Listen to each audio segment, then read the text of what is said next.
simpleng daan na makakapagpagaan ng traffic. Higit pa sa pasalan na pwedeng pagbisikletahan o takbuhan. Dagdag patabi dyan, proteksyon natin ito laban sa bagyo o storm surge at baha.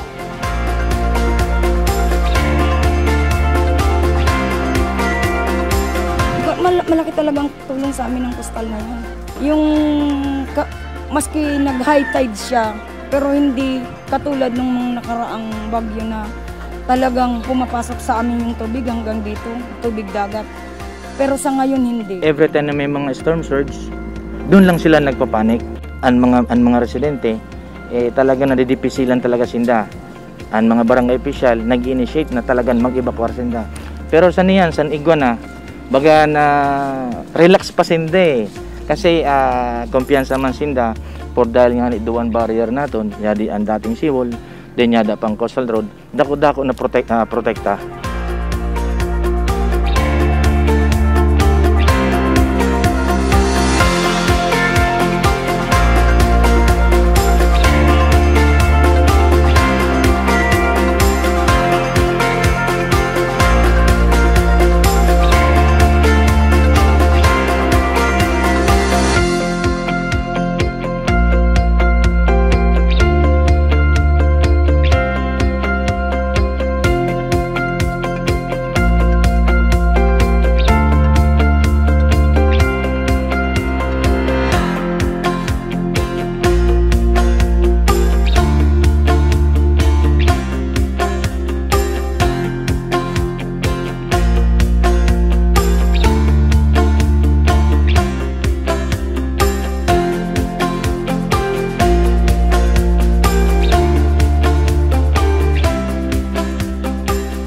Meron tayong mga issuances, mga executive order para mas lalong mapaigting itong tinatawag natin na preemptive to forced evacuation.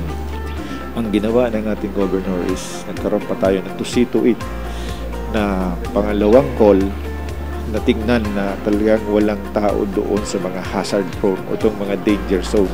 That yung mga population at risk, yung mga vulnerable people na dapat sa evacuation center na sila. Nag-clearing din kami ng mga puno na maaaring mahulog sa mga kawad ng kuryente. Ang nakakapabagsak naman po kasi ng poste at kawad ng kuryente, hindi naman po hangin. Kung hindi punong bumagsak sa kawad ng kuryente na naging dahilan ng pagbagsak ng 3, 5 hanggang 10 poste ng aming electric cooperative. Malaki ang naibawas namin doon kung kaya nitong nagdaang bagyong maliit lamang yung na-damage sa aming distribution facilities ng kuryente sa 2 electric cooperative po dito.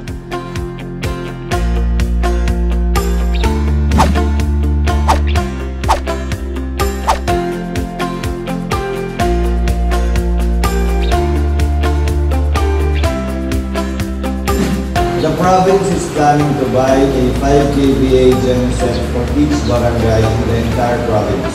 Tanganing igwatabing supply ang kada barangay, maski maka-charge man lang o mailawan ng street light sa barangay. Kuning kaso na daigit ang power supply because of whatever reason. Dumating yung 3 magkakasunod na bagyo sa atin at ready tayo all the time. Continue kami nagre-repack para pag may utos ang gobernador, makabigay ka na kagad. Sa bagyong si Rolly, humigit kumulang 60,000 tao o 16,000 pamilya po ang inilikas namin. Na sa pangalawang araw ng bagyo ng Martes, November 2, ay nagsiuwian na rin naman po lahat sa kanilang tahanan para magkumpuni at mag-ayos ng mga na damage partially nung bagyo para makapagsimula na po uli ang normal na pamumuhay nila. Pag ganito pong may typhoon na darating, we were advised by the Governor Chis Escudero, na mag-prepare po kami ng ingredients for the soup kitchen.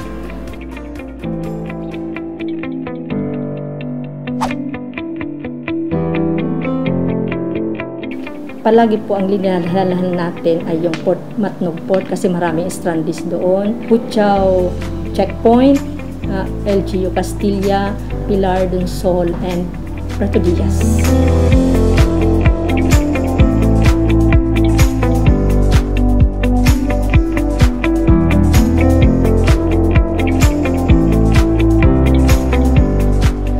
So, yung ating mga kasama naman na tinatawag natin na response cluster ay nandoon sila ngayon sa mga tinatawag natin na staging area wherein malapit lang sila na in times of kailangan nandoon sila para malapit na.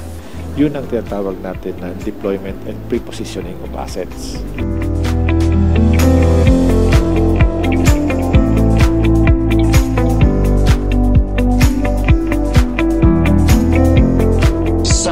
Team po ang binuo namin na clearing teams para sa mga kalye na binubuo ng DPWH, AFP, PNP, Provincial Disaster Risk Reduction Management Office at gayon din hindi ko pa binibilang yung sa mga LGU. So sa kabuuan, mahigit 25 clearing teams ang meron po kami sa buong lalawigan. Rason para makalipas lamang ang 4 hanggang 6 na oras ay na-clear na po namin agad lahat ng kalye.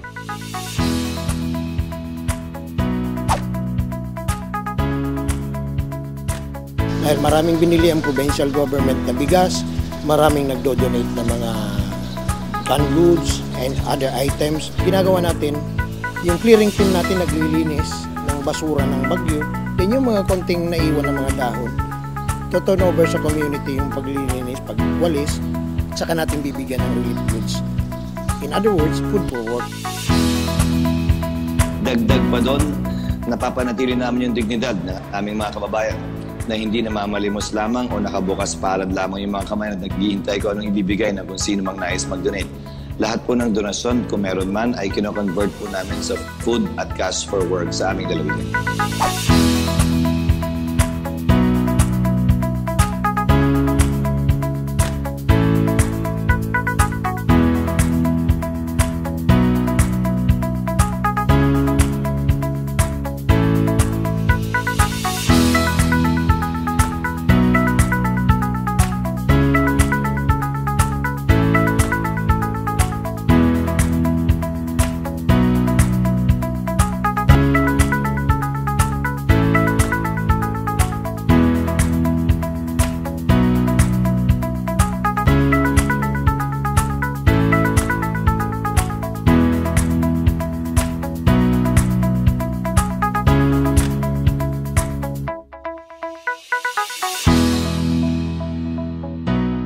Passable po, November 1 pa lamang lahat po ng aming mga national at provincial roads.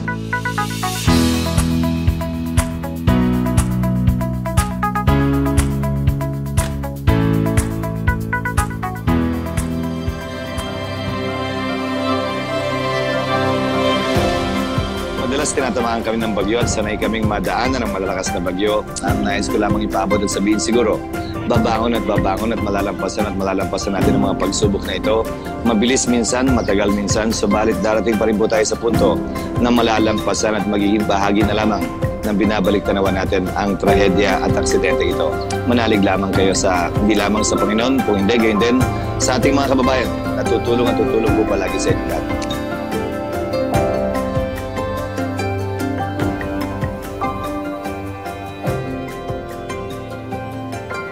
Kada Sorsoganon, magdanon.